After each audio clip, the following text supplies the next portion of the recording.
على عباده الذين اصطفى أما بعد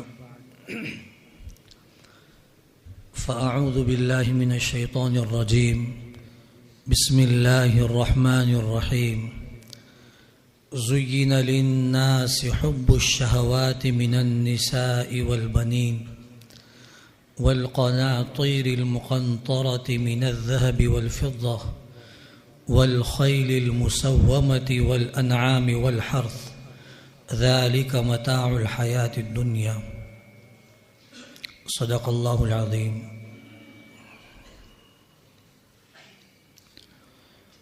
محترم دوستو،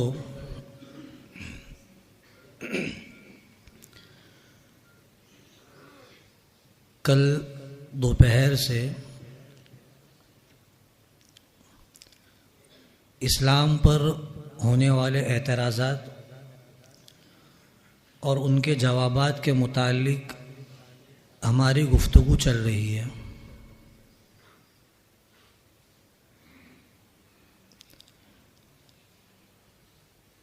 اسلام پر جو اعتراضات ہوتے ہیں، ایک تو غیروں کی طرف سے ہوتے ہیں،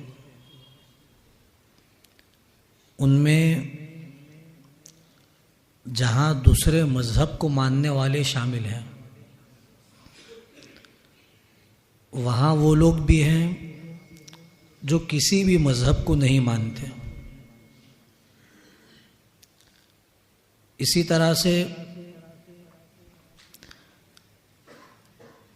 دوسروں کے ان اعتراضات کو سن کر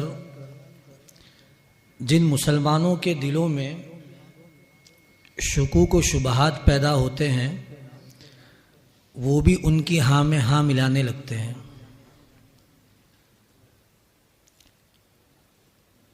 دوسروں کے اعتراضات سن کر دل میں شک، شبہ، وسوسہ پیدا ہوتا ہے، علاج نہ کیا جائے تو یہی وسوسہ ارتداد اور الحاد کی شکل میں سامنے آتا ہے۔ موجودہ دور کا الحاد، ارتداد کیا ہے، اس کے اسباب کیا ہیں اور اس کا مقابلہ کرنے کے لیے حل اور طریقہ کیا ہے، اس پر انشاءاللہ کچھ گفتگو کی جائے گی۔ سب سے پہلے تو ہم اپنے اندر اعتماد پیدا کریں اور جدت پسند لوگ جو ہم اہل علم طبقے کو، علماء کی برادری کو احساس کمتری میں مبتلا کرنا چاہتے ہیں اس سے باہر آئیں۔ بہت ہم نے آواز سنی ہے کہ بھائی اتنے سال پرانا نصاب ہے، منطق ہے، فلسفہ ہے، فلاں ہے فلاں ہے، اس کو پڑھانے سے فائدہ کیا؟ اسی طرح سے یہ سوال بھی پیدا ہوتا ہے کہ بھائی جدید جو افکار ہیں ان سے مقابلے کے لیے آپ کا نظام تعلیم ناقص ہے۔ بہت سے لکھنے والے جدت پسند ہیں، وقتاً فوقتاً ان چیزوں پہ لکھتے رہتے ہیں۔ جو درس نظامی ہمیں پڑھایا جاتا ہے اس میں اصولی طور پر ان تمام فتنوں کے جوابات موجود ہیں۔ جدید اسلامی فرقے ہوں یا غیر اسلامی نظریات، اگر آپ اس کا تجزیہ کریں، ڈی کوڈ کریں تو ان نئے فرقوں پر وہی کہاوت صادق آئے گی،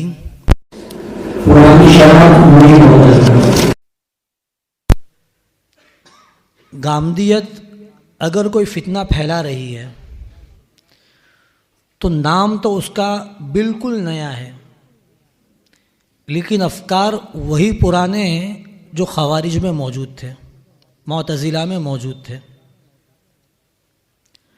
منکرین حدیث اگر کوئی شبہ اور اعتراض پیش کر رہے ہیں تو یہ کوئی نئی چیز نہیں ہے، بلکہ پرانے زمانے میں جو فلسفہ منطق کو بہت جاننے ماننے والے یا دیگر فتنوں سے متاثر لوگ تھے، ان لوگوں کی ہی یہ باز گشت، انہی کا دہرانا اور ریپیٹیشن ہے۔ یہ ایک چھوٹی سی مثال آپ تمام کے تمام حضرات نے پڑھی ہوگی، میں آپ کے سامنے پیش کروں گا، جس سے اندازہ ہوگا کہ شروع سے ہی ہمیں ان فتنوں کے مقابلے کے لیے ہنسا کر، مذاق کے بہانے، کھیل کھیل میں ہمیں تیار کیا گیا۔ حکایت لطیف بہت سے حضرات نے پڑھی ہوگی، شامل نصاب ہے جی۔ حکایت لطیف میں ایک حکایت ہے، ایک سر پھرا ملحد دہریہ مرتد جو ہے وہ کسی بزرگ کے پاس گیا، شخص پیش درویش رفت۔ اس فقیر صوفی کے پاس جا کر وہ کہنے لگا کہ بھائی میرے 3 سوال ہیں۔ کیا ہے بھائی؟ پہلا سوال تو یہ ہے کہ بھائی خدا کہاں ہے؟ مجھے نظر نہیں آ رہا ہے، نظر نہیں آ رہا ہے تو میں مانوں کس طرح اسے؟ تو پہلا سوال اس کا یہ تھا کہ خدا کہاں ہے؟ اور کیوں ایسا پوچھ رہا ہے وہ؟ اس لیے پوچھ رہا ہے کہ وہ کہہ رہا ہے خدا نظر نہیں آتا، یعنی گویا اس کے یہاں پر کسی بھی چیز کے موجود ہونے کے لیے اس کا مشاہد ہونا، جیسے کل بات آئی تھی، اس کا ایکسپیرئنس ہو، تجربے میں ہو، مشاہدے میں ہو، یہ ہونا ضروری ہے۔ چونکہ خدا کا مشاہدہ نہیں ہو رہا ہے لہذا خدا موجود نہیں ہے۔ دوسرا سوال اس نے کیا کہ بھائی اللہ تبارک و تعالی انسان کو اس کے کسی گناہ کی وجہ سے سزا کیوں دیں گے؟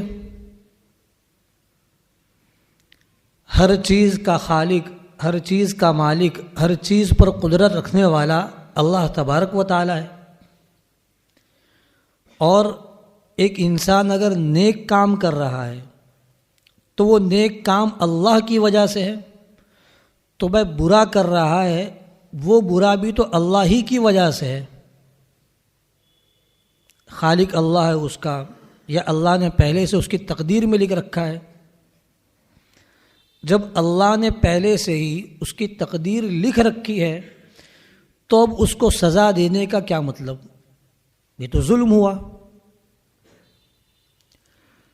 اور تیسرا اس نے سوال کیا کہ بھائی اللہ تعالیٰ شیطان کو جہنم میں ڈالیں گے، عذاب دیں گے، تو شیطان تو خود آگ سے پیدا ہوا ہے، جب شیطان آگ سے پیدا ہوا تو پھر آگ میں ڈال کے اس کو آگ کا عذاب کس طرح دیں گے؟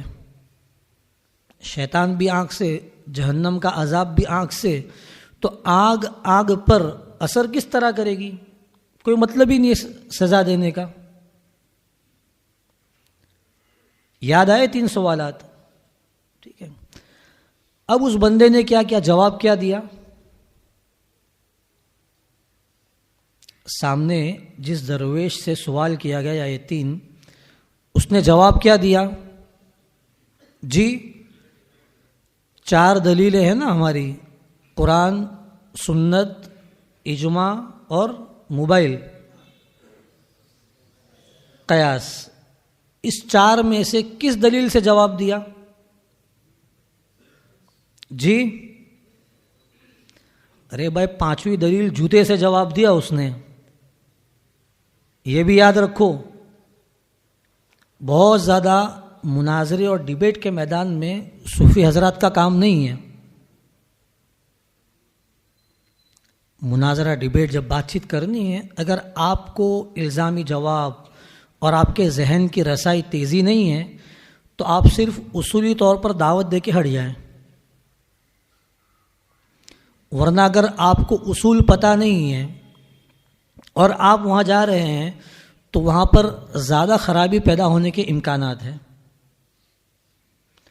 اس لیے یاد رکھیں کہ 4 دلیلیں تو مسلم ہیں، البتہ 5ویں بھی ہم لوگ جیب میں لے کے گھومتے ہیں، ضرورت پڑے اس کا بھی استعمال کرتے ہیں۔ تو اس نے کیا کیا، سامنے درویش نے ایک پتھر کا ڈھیلا اٹھایا اور اٹھا کے سامنے اس کے سر پر مار دیا۔ بھائی وہ سوال کے جواب پوچھنے آیا تھا اور جواب میں اسے پتھر ملا۔ اب یہ شخص پتھر کھانے کے بعد بھاگتا بھاگتا قاضی صاحب کے پاس گیا۔ آج بھی جو ملحدین ہیں، معترضین ہیں، وہ یہی کریں گے، الٹے سیدھے سوال کر کے آپ کو پرووک کریں گے، ابھاریں گے، اور جب آپ کوئی چیز کہہ دوں گے الٹا تو کہیں گے دیکھو یہ ہمارے فلاں فلاں کی شان میں توہین کر رہا ہے۔ وہ پہنچا قاضی کے پاس، قاضی صاحب نے کہا بھائی چلو صوفی جی کو بلاؤ۔ بھائی صوفی صاحب، یہ بیچارہ پیارا بندہ آپ کے پاس تو سوال کرنے آیا تھا، آپ نے اس کے سوال کا جواب تو دیا نہیں بلکہ مٹی کے ڈھیلے سے، پتھر سے اس کی مرمت اور خاطر تواضع کر دیا آپ نے۔ تو درویش کہنے لگے کہ بھائی قاضی صاحب، میں نے جو پتھر مارا ہے وہی اس کے سوالوں کا جواب ہے، میں نے جو پتھر مارا ہے وہی اس کے سوالوں کا جواب ہے۔ بھائی کیا جواب ہوا، تشریح کیجئے۔ اب وہ درویش کہہ رہا ہے کہ بھائی اس کا پہلا سوال تھا کہ خدا مجھے نظر نہیں آتا، اس لیے میں خدا کو مانتا نہیں ہوں، اگر خدا ہے تو بتا مجھے۔ اب یہ آپ کے سامنے آ کے فریاد کر رہا ہے کہ اس نے مجھے ڈھیلے سے مارا اور میرا سر درد کر رہا ہے، دکھ رہا ہے سر۔ اب اگر سر دکھ رہا ہے تو اس درد کو، دکھ کو یہ مجھے نکال کر بتائے، اگر درد ہے تو بتاؤ، نہیں ہے تو پھر میں کس طرح مانوں؟ بات سمجھ میں آئی؟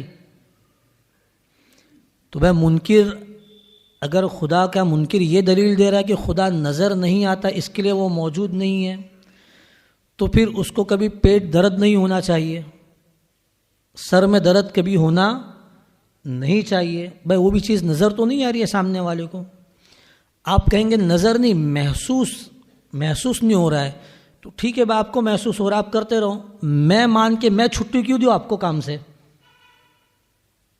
اگر اس طرح کا کوئی سر پھر ہمارے یہاں کام کر رہا ہے تو بھائی ٹھیک ہے، تجھے درد محسوس ہو رہا ہے مگر مجھے تو محسوس بھی نہیں ہو رہا ہے، نظر بھی نہیں آ رہا ہے، تو پھر میں تجھے چھٹی کیوں دوں کام سے آج کی؟ تو پہلا یہ جو ہے الزامی جواب سے اس دلیل کو توڑا گیا کہ بھائی چیز کے موجود ہونے کے لیے اس کا مشاہد اور محسوس ہونا ضروری نہیں ہے۔ محسوس اس معنی میں کہ آپ اس کی ذات کو اپنے حواس خمسہ سے، اپنے سینس سے آپ پکڑو، پہچانو، جانو۔ دوسرا سوال اس کا تقدیر کے متعلق تھا کہ جب اللہ تبارک و تعالیٰ نے انسان کی تقدیر لکھ رکھی ہے تو پھر اللہ انسان کو اس کے گناہوں کی سزا کیوں دے گا؟ تو درویش نے کہا کہ بھائی جب تو کہتا ہی ہے کہ سب اللہ کا لکھا ہوا ہے، تو میں نے جو تجھے مارا وہ بھی اللہ کا لکھا ہوا تھا، تو قاضی کے پاس انصاف لینے کے لیے کیوں آ گیا؟ بات سمجھ میں آئی؟ جس طرح تو سوچ رہا ہے کہ مسلمانوں کے یہاں تقدیر کا مسئلہ یہ ہے کہ اللہ نے لکھ دیا وہ ہے اور انسان مجبور ہے محض، اب کچھ بھی نہیں کر سکتا انسان، اختیار نہیں ہے، اگر تو یہی مانتا ہے تو پھر تجھے پتھر کھانے کے بعد چپ چاپ بیٹھ جانا چاہیے تھا، انصاف مانگنے کیوں گیا؟ معلوم ہوا کہ تو خود جانتا ہے کہ تقدیر کا مطلب یہ نہیں ہے کہ انسان مجبور محض ہے، تو خود جانتا ہے کہ تیرے اس سوال کے جواب میں تجھے پتھر مارنا نہ مارنا یہ دونوں میرے اختیار میں تھا. اب تقدیر کا جو مسئلہ ہے یہیں رک کر ہم لوگ تھوڑا سمجھ لیتے ہیں. تقدیر آسان الفاظ میں بہت زیادہ تقدیر میں گھسنے کی ضرورت نہیں ہے. گزشتہ کل حضرت مولانا گنگوئی رحمۃ اللہ علیہ کا واقعہ میں نے آپ سے سنایا تھا. حضرت گنگوئی جب اپنے استاذ اور اپنے شیخ کی خدمت سے واپس گئے تو استاذ نے سوال کیا، شیخ نے سوال کیا کہ آپ نے یہاں پر چلہ کشی کی، 40 دن آپ یہاں رہ کر گئے، تو اس 40 دن میں آپ کو کیا کیا فائدے ہوئے وہ بتاؤ. تو اس میں حضرت نے 3 باتیں لکھ کر بھیجی تھی. اس میں ایک اہم اور ضروری چیز جو میں آپ کے سامنے پیش کرنا چاہ رہا ہوں وہ حضرت نے لکھی تھی کہ شریعت طبیعت بن گئی. شریعت طبیعت بن گئی، یعنی شریعت کے جو اعمال ہیں اب وہ بوجھ محسوس نہیں ہوتے ہیں. اور اسی کے ساتھ ایک چیز لکھی کہ پہلے جو اعتراضات، اشکالات، وسوسے، شبہات پیدا ہوتے تھے، ان صحبت کی برکت سے وہ شبہات اور وسوسے بالکل ختم ہو گئے. تو ان شبہات اور وسوسوں کے ازالوں میں صحبت کا بہت بڑا دخل ہے، آپ مانیں نہ مانیں. تقدیر کے مسئلے میں بھی آپ بہت زیادہ جتنا اکیلے رہ کر سوچیں گے اتنا پھنستے چلے جاؤں گے. کیوں پھنسیں گے؟ اس لیے کہ تقدیر یہ اللہ تعالیٰ کے علم اور ارادے کا نام ہے، اور یہ علم اور ارادہ اللہ تبارک و تعالیٰ کی صفت ہے. حضرت مفتی سعید صاحب نے ایک بہت ہی پیارا نقطہ بیان فرمایا ہے. حضرت فرماتے ہیں صفات کے متعلق بحث کرتے ہوئے کہ بھائی صفات کی جو ہم لوگ تقسیم کرتے ہیں، سلبیہ، ثبوتیہ، متشابہات، غیر متشابہات، یہ تقسیم ہماری ذہن کی حد تک تو درست ہے، مگر حقیقت یہ ہے کہ اللہ تبارک و تعالیٰ کی تمام صفات جسے ہم غیر متشابہہ کہتے ہیں وہ بھی متشابہ ہیں. کیوں متشابہ ہیں؟ کہ بھائی جہاں ہم سمجھ کر اس کو غیر متشابہ کہہ رہے ہیں نا، وہ اس صفت کی انتہا نہیں، اس صفت کی ابتدا ہے. وہ اس کا ایک حصہ شروع کا ہمیں سمجھ میں آیا ہے، تب بھی اس کے اندر کتنی گہرائی ہے، کتنی پیچیدگی ہے اور کتنی وسعت ہے، وہ ہمارے ذہن سے، تصور سے باہر ہے. اس لیے تقدیر کے مسئلے کے اوپر بہت زیادہ بحث کرنے سے، غور و فکر کرنے سے احادیث میں بھی منع کیا گیا. اب اس تمہید کے بعد آپ آسانی کے لیے یہ سمجھیے کہ بھائی ایک طالب علم ہے، درسگاہ میں وہ بہت پابندی سے آتا نہیں ہے، اور جب آتا بھی ہے تو کتاب النوم کے مطالعے کے علاوہ کوئی مطالعہ نہیں کرتا ہے. سمجھتے ہیں کتاب النوم؟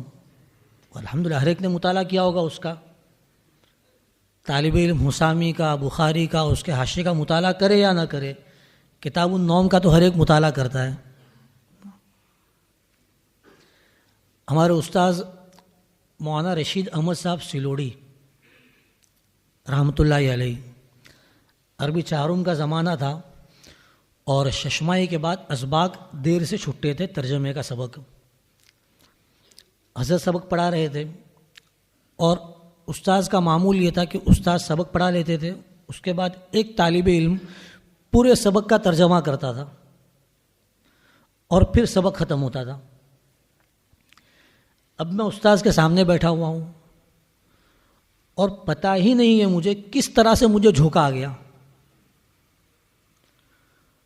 اور اس جھونکے کے بعد جب وہ 4-5 سیکنڈ کے جھونکے کے بعد آنکھ کھلی تو استاذ بالکل چپ تھے اور مجھے دیکھ رہے تھے. اب وہ استاذ کی شفقت، استاذ فرما رہے شعیب میاں کیا ہوا، بہت تھک گئے، سبق بند کر دوں میں؟ پہلے تو ایسا محسوس ہوا کہ بھائی گویا کوئی طنز وغیرہ کر رہے ہیں، حالانکہ استاذ کا یہ مزاج تھا ہی نہیں الحمدللہ۔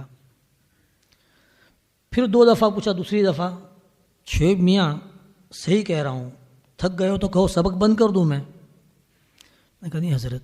پھر تیسری مرتبہ پوچھا کہ ٹھیک ہے آپ کہہ رہے ہیں مزید بشاشت رہے گی تو ہم لوگ سبق کو آگے چالو رکھتے ہیں۔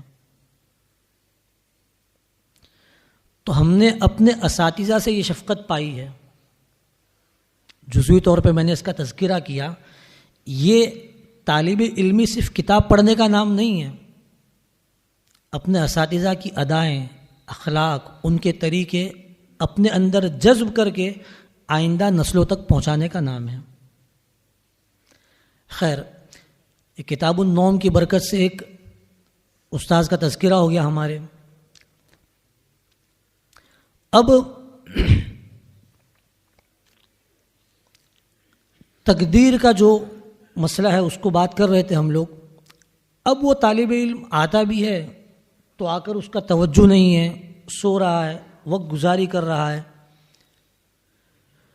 اور جب کبھی گھنٹہ خالی ملا تو پھر وہ اپنی کسی چیز میں مشغول ہو گیا۔ اب ایسے طالب علم کے متعلق استاذ اگر یہ کہیں کہ بھائی اس سال ششماہی امتحان میں تو ناکام ہو جائے گا، اب بھی 1 مہینہ باقی ہے، اپنا طریقہ، اپنی عادت، اپنی روش بدل، محنت کر، اگر نہیں کرے گا محنت تو امتحان میں ناکام ہو جائے گا۔ اب وہ طالب علم ایسی اپنی بے ڈھنگی رفتار سے چلتا رہا، ششماہی امتحان ہوا، نتائج آئے، استاذ نے جس طرح سے کہا تھا اس طرح سے وہ طالب علم ناکام ہوا۔ اب طالب علم گھر پر جا رہا ہے رزلٹ لے کر، والدین پوچھ رہے کہ بھائی یہ لڈو کیوں ملا تجھے؟ لڈو کہتا ہے آپ کے یہاں، لال لال لڈو راؤنڈ ملتا ہے، یہ لال لڈو کیوں ملا موتی چور کا تجھے؟ تو کہہ رہا ابا جی میں تو بہت اچھے سے پڑھتا تھا، لیکن بات یہ ہے کہ استاذ نے مجھے پہلے ہی کہہ دیا تھا کہ تو فیل ہو جائے گا۔ اب استاذ نے کہہ دیا، بڑے بزرگ مانس نے کہا، تو اس کے بعد کیسے میں پاس ہو سکتا ہوں؟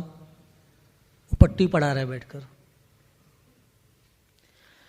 اب آپ بتائیے کہ اس طالب علم کا یہ کہنا کہ استاذ نے کہا اسی لیے میں فیل ہوا، ناکام ہوا، درست ہے کہنا؟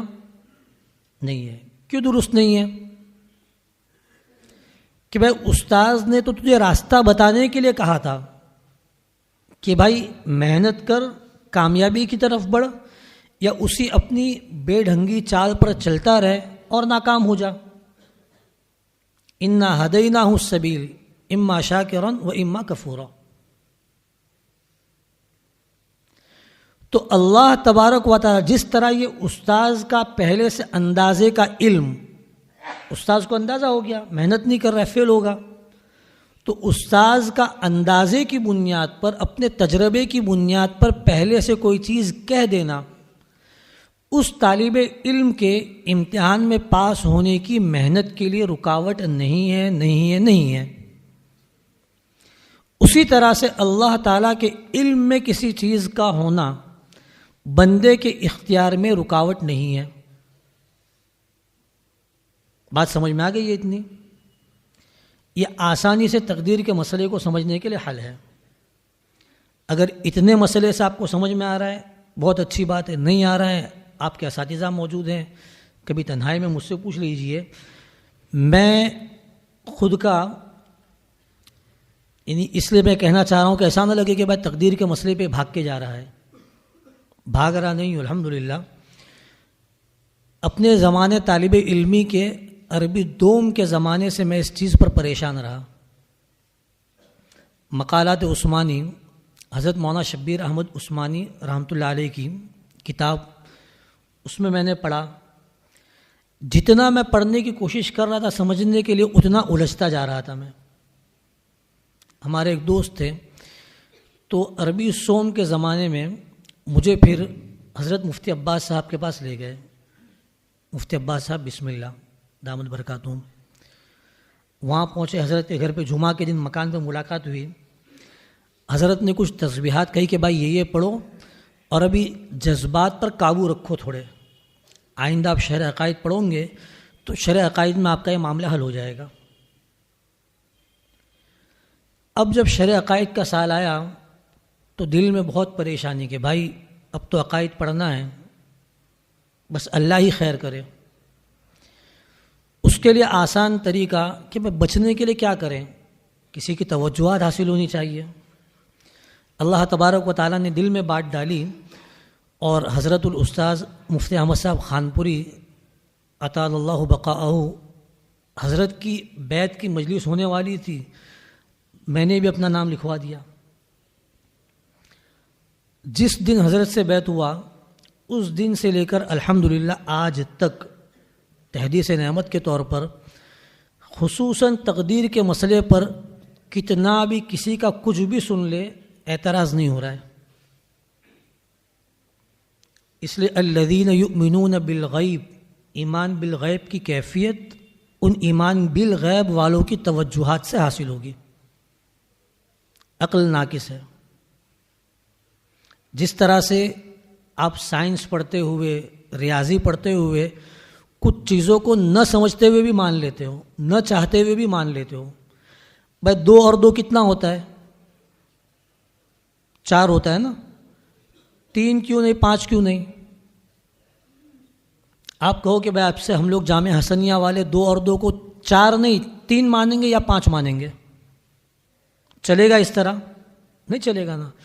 تو کچھ چیزیں پہلے سے لگی بندی آ رہی ہے، آپ ان میں کوئی فرق نہیں کر سکتے، ان سے بدل نہیں سکتے۔ تو بالکل بہت سی جگہوں پر ہمارے یہاں پر بھی عقائد میں بھی معاملہ یہی ہے۔ اور ایمان کا اور عقائد کا مزہ ہی اس وقت ہے جب کہ غیب کے ساتھ کچھ حاصل کیا جائے اور اس پر یقین رکھا جائے۔ مشاہدے کے بعد مل گیا تو فائدہ ہی کیا اس کا؟ تو تقدیر کے مسئلے کے بارے میں صرف اتنا یاد رکھیں کہ اللہ تبارک و تعالیٰ کے علم میں یا ارادے میں کسی چیز کا ہونا بندے سے اختیار کو سلب نہیں کرتا، اور بندہ اپنے افعال میں نہ پورا کے پورے اپنے افعال کا خالق، اپنے افعال پر قادر، اپنے افعال کا کاسب، اور نہ ہی پورا کے پورا مجبور ہے۔ کچھ قدرت ہے اور کچھ جبر، کچھ مجبور ہے۔ حضرت علی رضی اللہ تعالیٰ عنہ کی طرف منسوب واقعہ ہے، بہت مشہور ہے۔ کسی نے تقدیر کے متعلق سوال کیا کہ بھائی انسان کتنا مجبور ہے، کتنا قادر ہے؟ تو حضرت نے اس سے فرمایا کہ بھائی ٹھیک ہے کھڑے ہو۔ کھڑا ہوا وہ، حضرت نے فرمایا بھائی ایک پیر اونچا کرو۔ وہ ایک پیر اوپر کر کے انصاف کی دیوی بن کے کھڑا ہو گیا سامنے والا۔ پھر حضرت نے فرمایا دوسرا پیر بھی اوپر کرو۔ حضرت یہ تو نہیں ہو سکتا ہے۔ تو کہا بس اتنا اختیار ہے اور اتنا مجبور ہے۔ تقدیر کو نہ ماننے والا بھی، آپ ملحدین وغیرہ کو دیکھیں گے تو وہ کہیں نہ کہیں لک، بھائی لک کیا ہے؟ گڈ لک، بیڈ لک ہے نا۔ ملحدین کو آپ دیکھیں گے وڈ ٹچ، کوئی اچھی بات کرتے ہیں اور اس کو کامیاب ہونا ہو تو اس وقت کیا کرتے ہیں، جیسے کوئی لکڑی وغیرہ ہے تو لکڑی پہ ہاتھ لگا کے نیک فالی لیتے ہیں کہ بھائی اس چیز کو کہتے وقت، یہ وش پوری کرتے وقت، وش مانتے، نظر مانتے ہوئے اگر آپ نے لکڑی کو چھو لیا تو آپ کی وہ وش پوری ہوگی، وڈ ٹچ۔ تو نہ ماننے والے بھی اپنے عملی کردار پر کہیں نہ کہیں تقدیر کو مانتے ہیں۔ دوسرے سوال کا جواب یہ تقدیر، اور تیسرا سوال اس کا تھا کہ بھائی اللہ تبارک و تعالیٰ نے شیطان کو آنکھ سے پیدا کیا، اور اللہ تعالیٰ اسے جب جہنم میں عذاب دیں گے تو جہنم میں عذاب بھی آنکھ کا عذاب ہے۔ جب آگ کا عذاب ہے جہنم میں بھی تو پھر آگ آنکھ پر کیا اثر کرے گی؟ تو اس کا جواب اس درویش نے دیا کہ بھائی انسان کی پیدائش بھی مٹی سے ہے۔ کس سے ہے؟ مٹی سے ہے نا، خلقہ من تراب۔ اور درویش کہہ رہا ہے کہ میں نے اسے مارا، کس چیز سے مارا؟ مٹی سے مارا۔ تو بھائی مٹی سے تو پیدا ہوا، تجھے مٹی سے مارا تو کیا تجھے تکلیف ہوئی؟ تجھے کوئی تکلیف تو نہیں ہونا چاہیے. کہہ رہے نہیں ہوئی تکلیف. تو تجھے جس طرح تکلیف ہوئی وہاں اس کو بھی تکلیف ہو جائے گی. کس طرح تکلیف ہوگی؟ بھائی آپ نے منطق میں پڑھا ہوگا کہ تعارض کے لیے 8 چیزیں شرط ہے، وحدت مکان اور فلاں فلاں چیزیں. تو جب چیز کی ماہیت، چیز کا عالم، چیز کی کیفیت ہی بدل گئی تو اس کا مزاج ایک ہوتے ہوئے بھی اس کا اپنے ہی ہم مزاج چیز کے اوپر اثر انداز ہونا ممکن ہے. تو جس طرح دنیا میں انسان بھی مٹی سے ہے اور یہ مٹی کا ڈھیلا بھی مٹی ہے، اس کے باوجود وہ اثر انداز ہو رہا ہے، اس طرح وہاں پر بھی اثر انداز ہوگا. تو یہ ایک چھوٹی سی حکایت ہے، ہم لوگ پڑھ کر نکل گئے. لیکن اس حکایت کو اگر آج آپ اتنے سال آگے جانے کے بعد پیچھے پلٹ کر دیکھیں اور اس زاویہ نگاہ سے اسے دیکھیں تو آپ کے دل میں کبھی یہ احساس نہیں آئے گا کہ جدید چیزوں کے جوابات کے لیے ہمارا درس نظامی ناقص ہے. ہاں یہ ضروری بات ہے کہ جدید الحاد، جدید ارتداد اور جدید فلسفے کا مقابلہ کرنے کے لیے آپ کو ان کی کچھ اصطلاحات، ان کی کچھ دلیلیں معلوم کرنا پڑے گی. تو پہلی بات تو یہی ہے کہ اپنے دل سے یہ خیال آپ نکال دیں، احساس کمتری کا خیال نکال دیں. ایک مقرر جس وقت تقریر کرنے کے لیے اسٹیج پر بیٹھتا ہے، جس اعتماد سے، جس نیت سے، جس کیفیت سے وہ بیٹھتا ہے، اس کا مجمع پر اثر ہوتا ہے. کچھ دنوں پہلے ایک مولانا نے واقعہ سنایا کہ لندن وغیرہ کے علاقے میں ڈرائیونگ ٹیسٹ، ڈرائیونگ لائسنس کے لیے جو ٹیسٹ دیا جاتا ہے، امتحان دیا جاتا ہے، بڑا مشکل ہوتا ہے وہ، اور لوگ کئی مرتبہ ناکام ہوتے ہیں. ایک شخص گیا ٹیسٹ دینے کے لیے. وہ شخص ابھی جا کر گاڑی میں بیٹھ رہا ہے، پورا بیٹھ کر گاڑی اس نے اسٹارٹ بھی نہیں کی کہ اس کا جو ممتحن تھا، امتحان لینے والا جو تھا، اس نے آواز دے کر باہر بلا لیا، بھائی آ جا. کیا ہوا؟ جاؤ پاس. وہ کہہ رہے بھائی عجیب بات ہے، کوئی ٹیسٹ آپ نے نہیں لیا، ساتھ میں آپ بیٹھے نہیں، گاڑی اسٹارٹ کرتے ہوئے مجھے نہیں دیکھے، لیکن پھر بھی آپ پاس کر رہے، ایسا کیوں؟ تو کہہ رہے کہ تیرا گاڑی میں بیٹھنے کا جو انداز تھا، جو اعتماد تھا، جو طریقہ تھا، اسی طریقے سے اندازہ ہو گیا کہ تجھے گاڑی چلانے پر کتنا اعتماد ہے اور تو گاڑی کا استعمال کس انداز سے کرے گا. اس لیے احساس کمتری سے نکل کر اپنے اندر اعتماد پیدا کیجیے. اعتماد پیدا ہوگا، نفسیاتی طور پر آدھی جنگ تو آپ یوں ہی جیت جائیں گے. اب اس کے بعد ہم لوگ چلتے ہیں کہ الحاد اور ارتداد. الحاد اور ارتداد تقریباً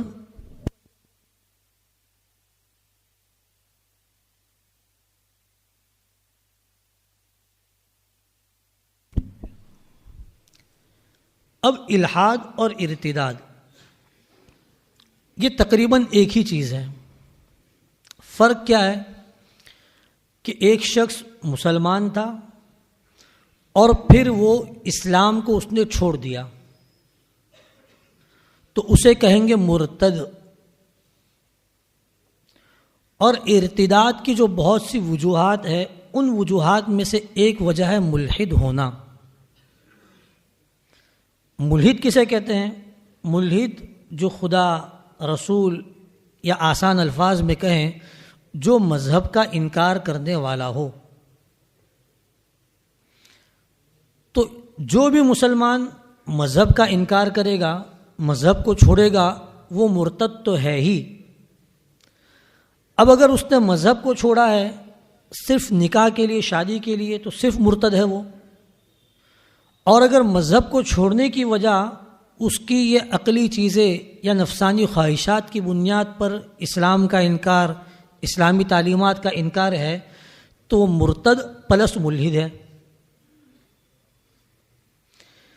مرتد یا ملحد یہ کیا کرتے ہیں؟ ایک آدمی جب مرتد ہوتا ہے یا ملحد ہوتا ہے تو وہ دوسروں کے اوپر اثر انداز ہونے کی کوشش کرتا ہے. آپ بھی دیکھتے ہیں کہ بھائی جب میچ کھیلنے جانا ہو یا کوئی چیز کھیلنے جانی ہو تو ہم لوگ کیا کرتے ہیں؟ ڈائریکٹ میدان میں نہیں پہنچ جاتے ہیں. ہم لوگ تشکیل کرتے ہیں کہ بھائی ٹیم یہیں سے بنا کر لے جاوے, ٹیم کھیلیں گے. نہیں تو کم سے کم 2 لوگوں کو ساتھ لے جائے, ایک اس ٹیم میں ایک اس ٹیم میں, ساتھ میں ہم لوگ کو ٹیم چاہیے.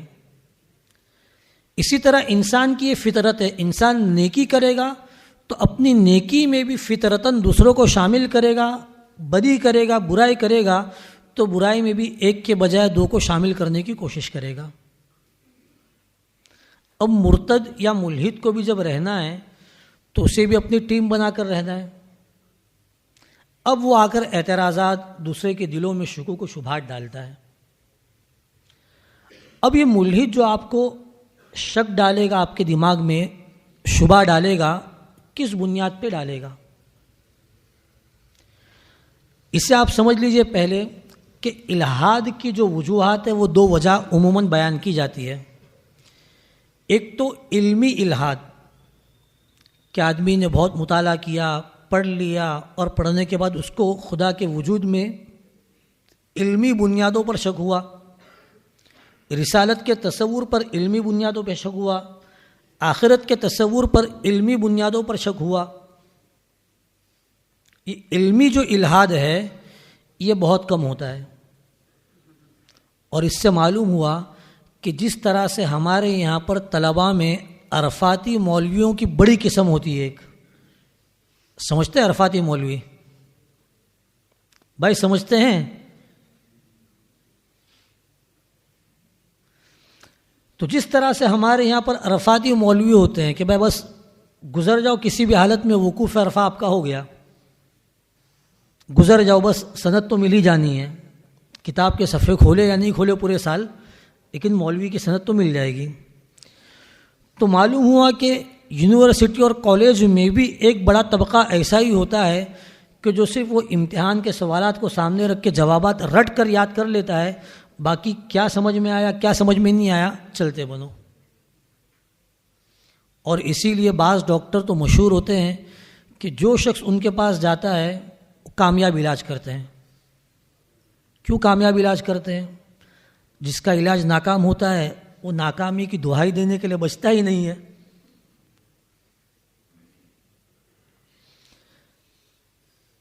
تو ان طبقے میں, پڑھے لکھے طبقوں میں بھی یہ بات تو ہے, محنت وہ لوگ کرتے ہیں, لیکن عقل سے سمجھ کر صحیح بنیادوں پر آپ کو جو پڑھایا جا رہا ہے اس کو کرٹیسائز کرنا, تنقیدی نگاہ اس پر ڈالنا, وہ بھی ان کے یہاں مفقود ہوتی ہے. تو الحاد کی جو علمی بنیاد ہے وہ تو بہت کم ہے, خصوصاً ہمارے بر صغیر میں تو تقریباً نہیں پائی جاتی ہے. اس کے علاوہ الحاد کی دوسری قسم ہے نفسانی الحاد, خواہشات کی بنیاد پر الحاد. اور الحاد کی یہ قسم بہت ہی زیادہ عام ہے, بہت ہی زیادہ عام ہے. اب یہ ملحد جو ہے نا, یہ ملحد آ کر خود جس وسوسے کا شکار ہے دوسرے کی بھی وہ تشکیل کرے گا. اور کیا وسوسہ کرے گا؟ کھل کر وہ آئے گا نہیں, عموماً وہ کہے گا کہ بھائی مسلمان تو بڑے اچھے لوگ ہیں, قرآن میں توحید کی باتیں تو بڑی اچھی ہیں, اور اللہ کے رسول صلی اللہ تعالیٰ علیہ وسلم جو ہیں اتنے نیک تھے, اتنے بڑے تھے, ایسے تھے ویسے تھے. مگر ایک بات تو ہے یار, اتنا بڑا آدمی ہوتے ہوئے بھی یار 11 شادیاں کر کے رکھا ہے. سمجھ رہے ہیں آپ بات؟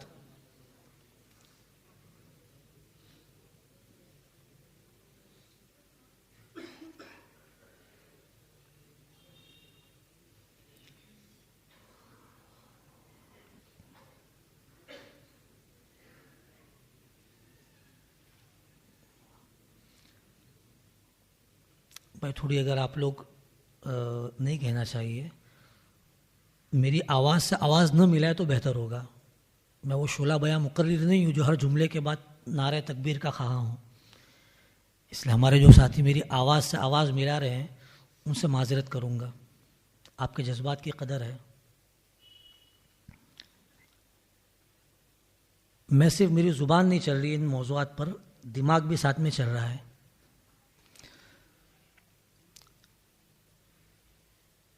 وہ ملحد آ کر شک پیدا کرے گا کہ حضرت محمد صلی اللہ علیہ وسلم تو بڑے کامیاب آدمی تھے، بڑے نیک آدمی تھے، بڑے اچھے تھے، بڑے سچے تھے، لیکن یار ایک بات سمجھ میں نہیں آتی ہے. کیا یار اتنا نیک آدمی ہو کہ 11 شادی کیا؟ کیا یہ سب یار، یہ اتنی زیادہ عورتیں اچھا لگتا ہے؟ نعوذ باللہ وہ کہنا چاہ رہا ہے وومنائزر، عورت باز، لیکن کھل کر نہیں کہے گا. وہ کہہ رہے بڑے اچھے آدمی تھے، لیکن یار یہ 9 سال کی بچی سے نکاح، یار کیا بات، اتنی چھوٹی بچے سے کوئی نکاح کرتا ہے کیا؟ اب یہ 1-2 شک آپ کے دماغ میں آ جائیں گے، اور جب آپ سے گفتگو کرنے آئے گا کھل کر، تب بھی وہ یہی گفتگو یہیں سے آغاز کرے گا.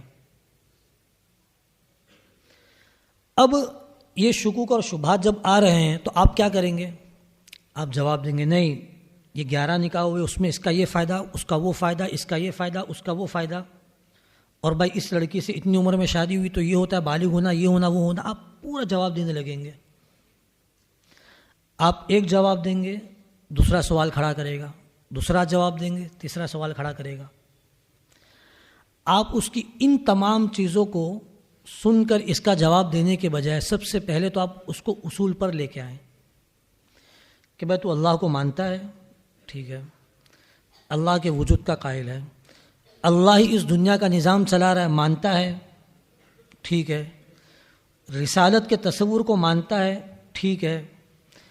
اگر یہ تمام چیزیں مانتے ہوئے آ رہا ہے تب تو ٹھیک ہے. لیکن جس ملحد نے ان تمام چیزوں کو قبول کر لیا وہ ملحد رہا ہی نہیں. بھائی کوئی مسلمان ہے، اسے کوئی چیز سمجھ میں نہیں آ رہی، یار یہ 11 عورتوں سے نکاح کیوں کیا، یہ سمجھ میں نہیں آ رہا ہے. ٹھیک ہے بھائی، سمجھ میں نہیں آ رہا ہے، تب بھی اگر تو فی نفسی اللہ کے رسول صلی اللہ تعالیٰ علیہ وسلم کی امانت، صداقت، سچائی کا قائل ہے تو ذہن میں اس شک اور وسوسے کے ہوتے ہوئے بھی انشاءاللہ ایمان سلامت ہے. بحث کی ضرورت نہیں ہے. بعض چیزیں جو ہے وہ معاشرے کو دیکھ کر، معاشرے میں چلت پھرت کے بعد جواب سمجھ میں آتے ہیں. لیکن آپ جب ملحد سے یہ سب چیزیں کہیں گے، آپ کہو کہ بھائی ٹھیک ہے تو پہلے بتا تو خدا کے وجود کو مانتا ہے یا نہیں. اب ملحد اگر وہاں کہہ رہا ہے کہ نہیں مانتا تو ٹھیک ہے، پہلے اس پہ بات کرنا. میں نے اگر تجھے اس چیز کا جواب دے بھی دیا کہ 11 نکاح کیوں ہوئے تھے، تو کیا اس کے جواب کے ملنے سے تو اسلام کو قبول کر لے گا؟ یہی تیرے پاس ایک اعتراض اور جواب ہے، اسی کا جواب چاہیے تجھے. تو آپ اس کے ہر شبے کا جواب دینے کے بجائے اصولی طور پر اس سے بات چیت کیجیے. پہلے میں نے سنایا نہیں سنایا آپ کو کہ یہ بار بار میں اس لیے کہہ رہا ہوں کہ یہ چیزیں فن، طریقہ ہے، سیکھ کر آئے گا. ایک علاقے میں ایک شکیلی پکڑا گیا. اب جب وہاں پر گفتگو ہوئی تو وہاں کے ایک علاقے کے بڑے مدرس، میں خود انہیں جانتا ہوں، بہت ذی علم، بڑے متقی آدمی ہیں، بہت اچھے اخلاق کے مالک، بڑے علم والے ہیں. انہیں لوگوں نے وہاں بلایا اور وہ مفتی صاحب پہنچے اور اس شکیلی سے بات کر رہے. ملا علی قاری نے یہ لکھا ہے، ابن حجر نے اس حدیث کی تشریح میں یہ لکھا ہے، اس کی تشریح میں وہ لکھا ہے، اس کی تشریح میں وہ لکھا ہے. بھائی آپ شکیلیوں کے سامنے 1 گھنٹہ بھی علمی تقریر کر لو، اس کے باوجود بھی وہ بوزے اخفش، کان چھوڑو گے تو وہ ایسا ہی حال دلائے گی، نہیں سمجھ میں آیا. تو ان فرقوں سے مقابلے کا معاملہ جو ہے وہ یہ نہیں ہے کہ آپ علمی طور پہ ان کے ساتھ بات چیت کرتے رہیں، آپ کے ذہن میں انتقال ہو، فوراً آپ کہاں سے لا کر پکڑ سکتے ہیں. علامہ خالد محمود مرحوم، ان کا واقعہ، مشہور واقعہ آپ نے سنا بھی ہوگا شاید، کہ ایک دفعہ کہیں بریلویوں کا اور قادیانیوں کا اور غیر مقلدین کا مناظرہ تھا، اور جس مسجد میں مناظرہ ہو رہا تھا وہ مسجد بریلویوں کی تھی. مسجد بریلویوں کی مناظرہ ہو رہا ہے، قادیانیوں کا اور غیر مقلدین کا. اب قادیانی بڑا چالاک تھا، وہ غیر مقلد کے قابو میں نہیں آ رہا ہے. اب وہاں کے لوگوں کو ایسا ہوا کہ بھائی کسی اور کو بھی لانا چاہیے تھوڑا بیچ میں بات چیت میں. علامہ خالد محمود وہیں پر کہیں پہنچے ہوئے تھے. علامہ خالد محمود جب پہنچے وہاں، حضرت آگے بیٹھ کر بات کرنے کے لیے. اب جب قادیانی کی بات چیت ختم ہوئی اور یہاں علامہ خالد محمود کی بات چیت شروع ہوئی، تو قادیانی کے جو الہامات ہیں، اس کے الہامات کیا ہے، اس کو سب کشف ہوتا تھا. اس کو کیا پتہ کیا کیا ہوتا تھا، اس کو سب.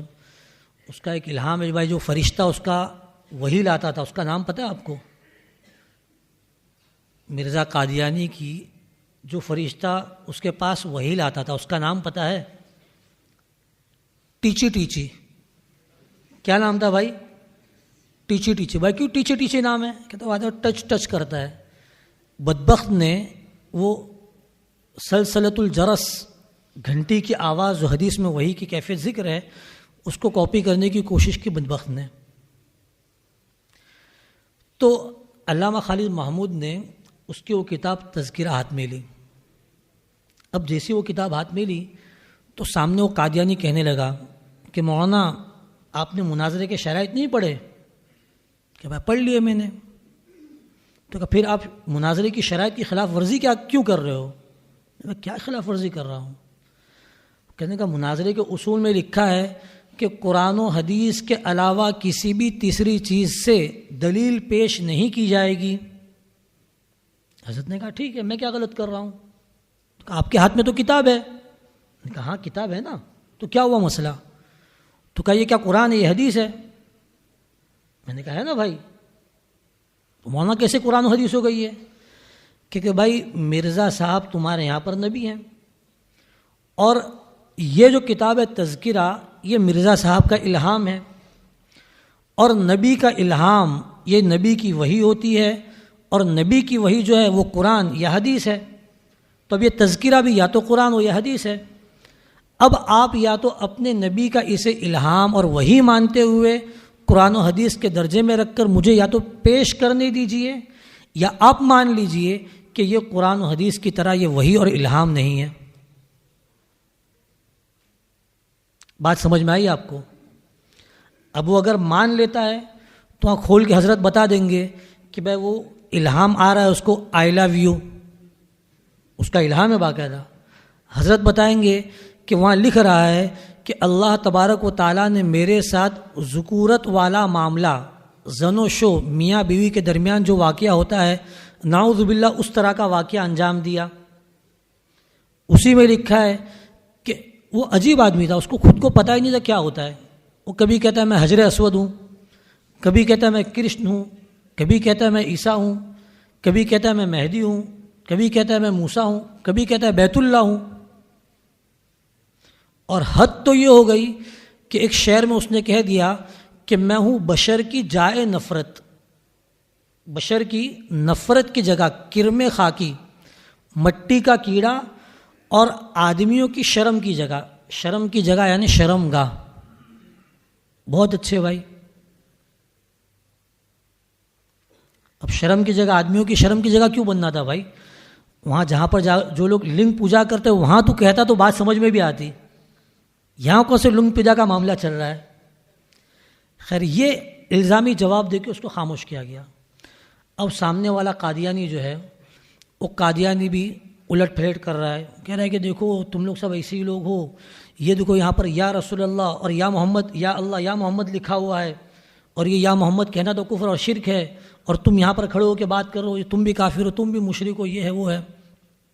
تو حضرت نے اس کو جواب دیا کہ بھائی یہاں یا اللہ یا محمد لکھا ہوا ہے، ٹھیک ہے نا؟ تو کہاں موجود ہے؟ وہ کہہ رہا ہے پنجاب میں. تو جب پنجاب میں موجود ہے تو پنجاب میں یا کا مطلب کیا ہوتا ہے؟ اور عطف کے لیے. اردو میں یا حرف ندا نہیں ہے. یا حرف ندا کہاں ہے؟ عربی میں. تو حضرت فرما رہی ہے پنجابی میں لکھا ہوا ہے کہ یا اللہ یا محمد، یا تو اللہ کی مانو یا محمد کی مانو، ان دونوں کے علاوہ تیسرا کوئی راستہ نہیں ہے. کیا غلط لکھا ہوا ہے؟ تو آپ کا یہ انتقال ذہنی بہت ضروری ہے. پورے جواب کو یہاں وہاں جواب کرنے کے بجائے جو ہے آپ اس سوال کی جڑ پکڑ کر اسی کا جواب دے دیجئے. تو پہلے جب یہ شبہات پیدا کریں گے تو اس شبہات کے لیے آپ کو انہیں لے کر آنا ہے اصولی جوابات کے اوپر.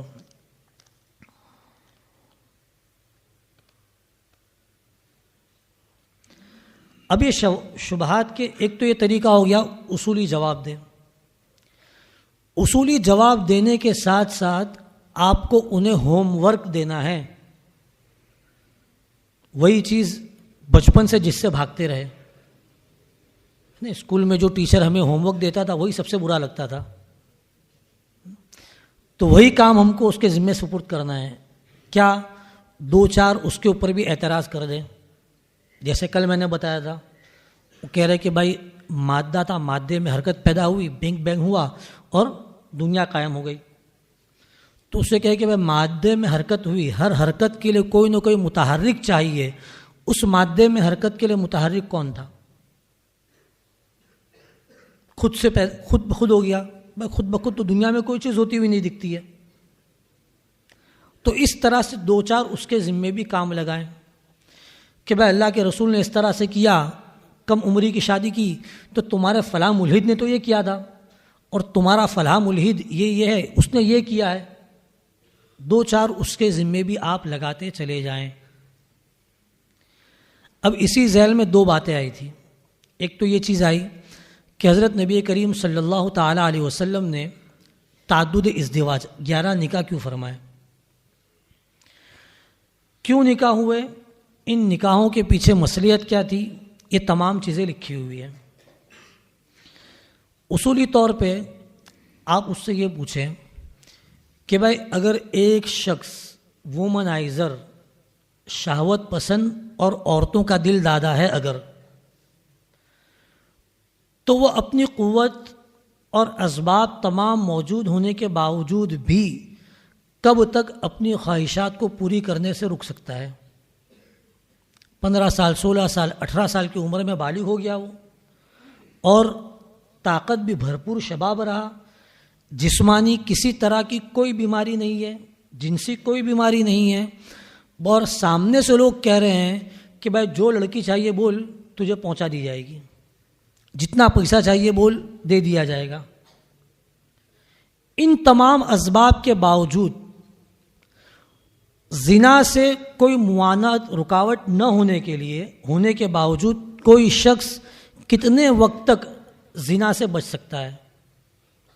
آپ اس سے ہی پوچھئے اس کو کہ بھائی تجھے ہی اگر کر دیا جائے کہ تجھے کہا جائے کہ بھائی لے انسٹاگرام کھول اور جو پسند آ رہی ہے لائک کر کے بتا دے، تیرے لیے حاضر کر دیں گے اور پیسے جتنے چاہیے سب کچھ تجھے دے دیں گے. اب تو بتا تو کتنے وقت تک رکے رہے گا؟ تو ظاہر سی بات ہے نا بھائی، زُيِّنَ لِلنَّاسِ حُبُّ الشَّهَوَاتِ. وہ مائک بند کر کے کہ مولانا وہ کروں گا لیکن آپ وہ اسکرین شاٹ لے کے بھیجنا مت امی ابا کو، وہ ایسا بولے گا آپ کو.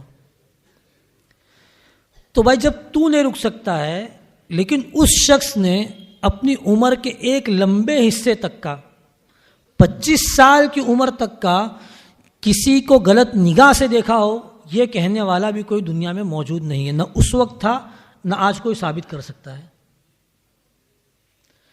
اچھا بھائی اتنی عورتوں کی اگر شہوت تھی، سب کچھ چیزیں تھی، تو پھر اگر وہ کرتا تو بھائی آپ کوئی چیز پسند کرتے ہیں تو آپ باقیرہ اور سیبہ تو سمجھتے ہیں. بھائی انسان کو کوئی بھی چیز چاہیے، بھائی گاڑی مجھے چاہیے تو نیو کار چاہیے، سیکنڈ ہینڈ میں پسند نہیں کروں گا. موبائل چاہیے نیو برانڈڈ چاہیے، سیکنڈ ہینڈ موبائل میں پسند نہیں کروں گا. تو اسی طرح انسان جو ہے وہ باقیرہ عورت کو چاہتا ہے، سیبہ شوہر دیکھی ہوئی بیوہ عورت سے نکاح کرنا عام حالات میں پسند نہیں کرتا. لیکن اللہ کے رسول صلی اللہ تعالیٰ علیہ وسلم نے جب نکاح بھی کیا تو پہلا نکاح ہی آپ کا ہے اور وہ سیبہ عورت سے ہے، اور وہ سیبہ بھی عمر سے بڑی عورت، اپنی عمر سے کافی بڑی عورت، 15 سے 20 سال بڑی عورت. اور پھر اس کے بعد جب تک حضرت خدیجہ رضی اللہ تعالی عنہا حیات رہی، حضرت نبی کریم صلی اللہ علیہ وسلم نے دوسرا کوئی نکاح نہیں فرمایا. اور اس کے بعد بھی جو نکاح فرمائے ان تمام کے تمام نکاحوں میں صرف ایک عورت سیبہ باقی رہا ہے، ام المومنین حضرت عائشہ رضی اللہ تعالی عنہ. اب اگر آپ کہہ رہے کہ ایک شخص وومنائزر ہے، عورتوں کا دل دادا ہے، شہوت کا مارا ہے، تو شہوت کا مارا آدمی اس طرح کرتا ہے، اس کے پاس آپشن ہو تو وہ سیبہ کو تو ہاتھ بھی نہیں لگائے گا، باقرہ کے پاس ہی جائے گا. تو مجھے پہلے ان چیزوں کا جواب دے کہ تیرے نزدیک یہ شہوت کا معیار ہے یا یہ شرمانے کا معیار ہے، انسانیت کا معیار اور حیا کا معیار ہے. آپ اس طرح کے اس کے جوابات میں ہی، اس کے سوالات میں ہی اس کو خود الجھا کر پہلے ہوم ورک بھی دیں اور اس کے شبہات کو قبول کرنے کے بجائے اس کے اوپر نقد بھی کرتے چلے جائیں. اور یہ نقد کرنا بہت ہی اچھا اور مجرب طریقہ ہے، ورنہ آپ جتنے بھی جوابات دیں گے کہ بھائی پہلے بھی کثرت ازدواج کا معاملہ تھا، ہاں ہندو وغیرہ کسی اور مذہب کا ماننے والا عیسائی آ رہا ہے، آپ بائبل کھول کے بتا دیں کہ بھائی تمہارے بائبل میں لکھا ہے کہ داؤد کی 1000 بیویاں تھیں، تو بھائی تجھے وہاں پر اعتراض نہیں ہوتا ہے؟ بھائی تمہارے کرشن کی اتنے 1000 بیویاں تھیں، جاؤ اس کی گوپیاں دیکھو جا کر، کس منہ سے تو بولنے آ رہا ہے؟ بھائی کم عمری کا نکاح ہے تو دیگر مذاہب میں بھی یہ چیزیں مل رہی ہے. اور اب یہ کم عمری کا جو نکاح حضرت عائشہ رضی اللہ تعالیٰ عنہ والا ہے، آپ اس سے پوچھیے کہ بھائی نکاح کے لیے کیا چیز ضروری ہے. اور ایک دلچسپ بات یہ ہے نا، آپ کو مزہ بھی آئے گی اور پریشان بھی کرے گی یہ بات. کیوں؟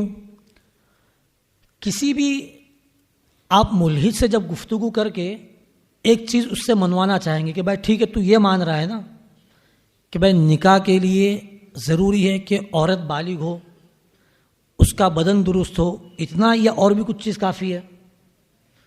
وہ کہے گا کہ نہیں اس کی رضامندی ضروری ہے، کوئی کہے گا نہیں رضامندی کی ضرورت نہیں ہے، کوئی کہے گا کہ اس کی نہیں اس کے ماں باپ کی بھی رضامندی کی ضرورت ہے.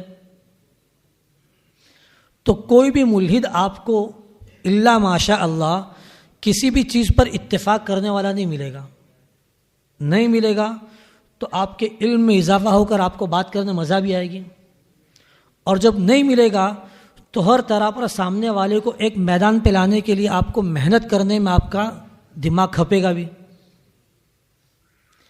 اب آپ اس چیز کو لے کر آ جائیں کہ بھائی اگر ماں باپ کی رضامندی یا خود عورت کی رضامندی نکاح کے لیے کافی ہے تو آپ بتا دو کہ ام المومنین حضرت عائشہ رضی اللہ تعالی عنہا کے والدین میں سے کسی ایک نے اس چیز پر اعتراض کیا ہو؟ نہیں ملتا ہے. خود ام المومنین حضرت عائشہ رضی اللہ تعالی عنہا نے اعتراض کیا ہو؟ نہیں ملتا ہے. اور تیسری اور اہم اور ضروری بات، آپ اس سے پوچھیے کہ بھائی تو نے اپنے دادا کو دیکھا ہے؟ کہے گا ہاں. اچھا یہ بتا کہ تو نے جب اپنے دادا کو دیکھا ہے، گھر کا تو بڑا بچہ ہے، دادا کو تو نے دیکھا ہے اگر، تو تیرے دادا کے بال کالے تھے اس وقت یا پورے بال سفید ہو چکے تھے سر کے اور داڑھی کے؟ یہ بہت پتے کی بات ہے. حالات جب بدلے ہیں تو ہمارے وہاں نکاح کی عمر بدل گئی ہے. اب ہمارے یہاں پر تو اللہ اللہ کر کے لوگ 25 پہ کہتے کہ بھائی ابھی بھی تو چھوٹا ہے تھوڑا. 22 پہ کسی کے نکاح کی ترغیب تو خاندان میں کہ بھائی 22 کا لڑکا ہوگا نکاح کراؤ. مولانا بہت چھوٹا ہے ابھی تو، وہ 22 سال میں چھوٹا تو بڑا کب ہوگا بھائی؟ اپنے پیر پہ کھڑا ہو جائے تو ببا کے پیر پہ چلتا ہے ابھی وہ. تو پہلے زمانے میں نکاح کی یہ عمریں ہوا ہی کرتی تھی.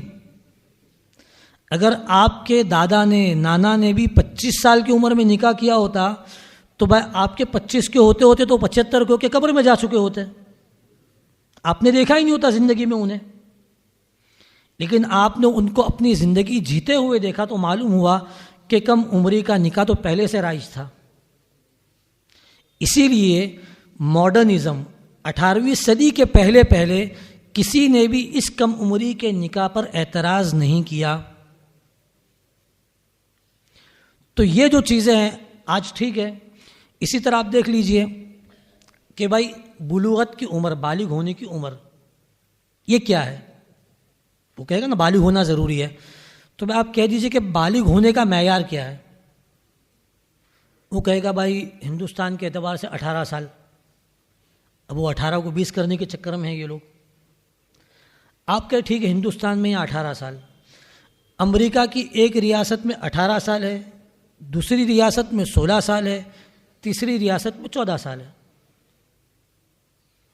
14 سال کا لڑکا ہے لڑکی فلاں جگہ پر بالغ ہے، وہ شراب پی سکتا ہے.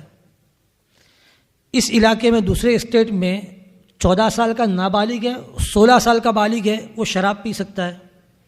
اور تیسرے علاقے میں 14 بھی نابالغ، 16 بھی نابالغ، 18 بالغ، اس سے کم کا شراب نہیں پی سکتا، اس کے اوپر والا شراب پیے. اب وہاں پڑھنے والے بچے کیا کرتے ہیں کہ بھائی جو میکسیکو یا نیو جرسی میں ہیں وہ ویک اینڈ پر سیٹرڈے کو یا فرائیڈے کو اپنی کالج سے چھوٹنے کے بعد گاڑیاں لے کر نکل جاتے ہیں اور سفر کر کے 200 300 400 کلومیٹر سفر کر کے دوسری ریاست میں جاتے ہیں اور وہاں شراب پی کر آتے ہیں، وہاں پر گانجا اور افیون کا نشہ کر کے آتے ہیں. تو بھائی اگر آپ کہہ رہے ہیں کہ بالغ ہونا معیار ہے تو یہ بتا دیں بالغ ہونے کی مدت کیا ہے. اگر آپ کے ہندوستان میں 18 ہے، امریکہ کی فلاں ریاست میں یہ اور فلاں ریاست میں وہ، فلاں ریاست میں یہ، تو صحیح کون؟ تو کہے گا وہ سب اپنے اعتبار سے سب صحیح ہے. تو پھر ہم لوگ 9 میں اگر بالغ کروا رہے ہیں تو ہم لوگ کیوں غلط ہو گئے بھائی؟ تو کرے تو 14 میں کر تب بھی صحیح، 16 میں کر تب بھی صحیح، 18 میں تب بھی صحیح، اور ہم لوگ تھوڑا اور اوپر 14 میں 12 میں 10 میں لے کر آ جائے تو تجھے پریشانی ہو گئی. تو جس طرح سے تیری ایک سوچ ہے، تیرا ایک نظریہ ہے، اس طرح سے ہماری بھی ایک سوچ، ہمارا بھی ایک نظریہ ہے. اسی سے آپ کو معلوم ہوا کہ اس زمانے کے بدلنے کی وجہ سے، جدت کے بدلنے کی وجہ سے پوری تعلیمات، نظام، طریقہ، سوچ اور فکر بدل دی گئی ہے. پہلے زمانے میں اچھا آدمی، اشرافیہ، ڈیسنٹ فیملی کون سی ہوتی تھی؟ بھائی جس کے گھر کی لڑکیوں کی آواز نامحرم نے نہیں سنی ہو، جس کے گھر کی لڑکیوں کو بے پردہ نامحرم نے کبھی دیکھا نہ ہو، یہ اس زمانے کا اشرافیہ سمجھا جاتا تھا. وہ شراب پینے کے باوجود بھی، غزل وغیرہ اور فلاں چیزیں کرنے کے باوجود بھی ان کے گھروں کے اندر عورتوں کے لیے مستقل ڈولی کا نظام ہوتا تھا. اور ان کے یہاں پر عورتوں کے پردے کا اتنا اہتمام تھا کہ مستقل خواجہ سرا، خواجہ آقا کے معنی میں ہوتا ہے، اور ایک معنی یہ جو خواجہ سرا کا جو لفظ ہے، سرا گھر کا ہوتا ہے.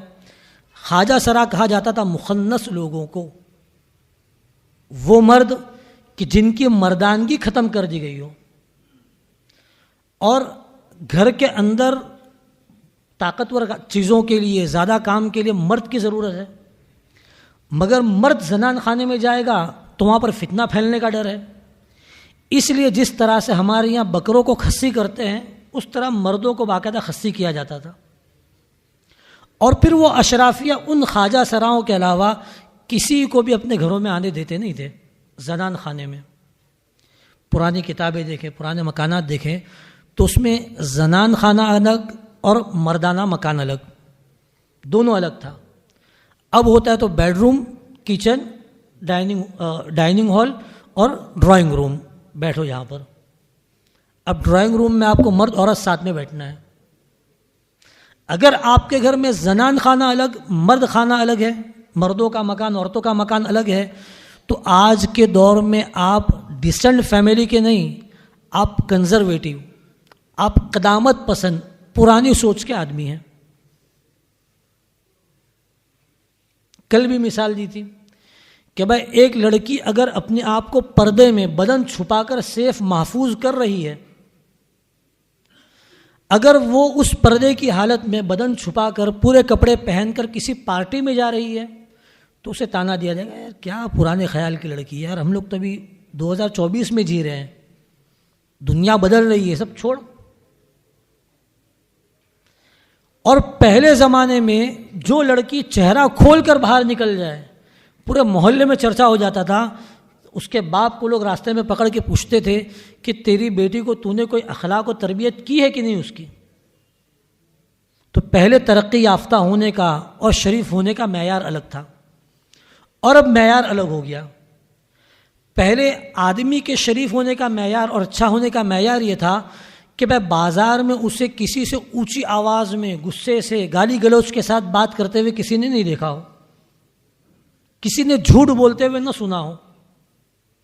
اور اب اچھا ہونے کا معیار کیا ہے کہ بھائی کتنے کو بھی سلا کر آیا ہو, بنگلہ ہو اور باہر ڈیجیٹل کوڈ والا لاک ہو, اور ایک مرسڈیز ہو, ایک آیابوزا ہو, اور آئی فون 15 یا آئی فون 15 پرو جیب میں ہو اس کے. یہی معیار ہے نا.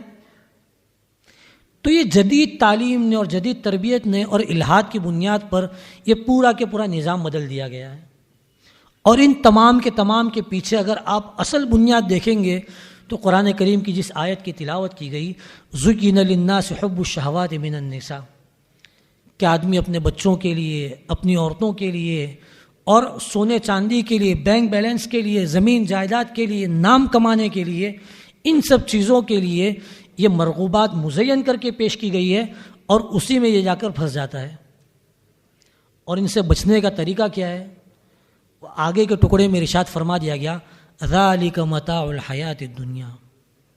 اے پیارے مسلمانوں, کان کھول کر سنو کہ دنیا کا 100 کروڑ 200 کروڑ 300 کروڑ بھی مل گیا آپ کو, لیکن یہ تو زندگی گزارنے کا اسباب ہی. صرف آپ کو 1 کروڑ بھی مل گیا تب بھی آپ اگر ناشتے میں 2 روٹی سے آپ کا پیٹ بھر جاتا ہے تو آپ یہ نہیں کہوں گے میں کروڑ پتی ہوں اس کے لیے 5 روٹی کھاؤں گا.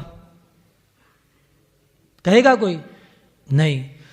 تو میرے بھائیوں, جتنی بھی مال, جتنی بھی دولت, جتنی بھی شہرت آ جائے, لیکن آپ کی جو ضروریات زندگی, اصل جو آپ کی زندگی کی نیڈز ہے, اس کی وہ ایک محدود کیپیسٹی, محدود دائرہ ہے. اس دائرے سے زیادہ آپ کر ہی نہیں سکتے ہیں استعمال. اس لیے اس فانی دنیا کی زندگی کے لیے اور فانی دنیا کی نعمتوں کو حاصل کرنے کے لیے آپ آخرت کی لا فانی, غیر فانی ابدی زندگی سے آپ سودا مت کیجئے.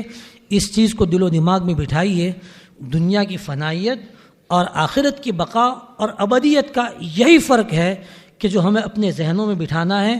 جب اسے ہم اپنے ذہن میں بٹھا کر پھر اس جذبے کے ساتھ, اس طلب کے ساتھ امت کے سامنے پیش کریں گے اور جدت پر نقد کریں گے تو انشاءاللہ اس جدت سے, اس الہاد سے, اس ارتداد سے ہم اور ہماری پوری کی پوری امت انشاءاللہ باہر آئے گی. تمام حضرات اس چیز کو سمجھ کر اس پیغام کو عام کرنے کی کوشش کریں گے.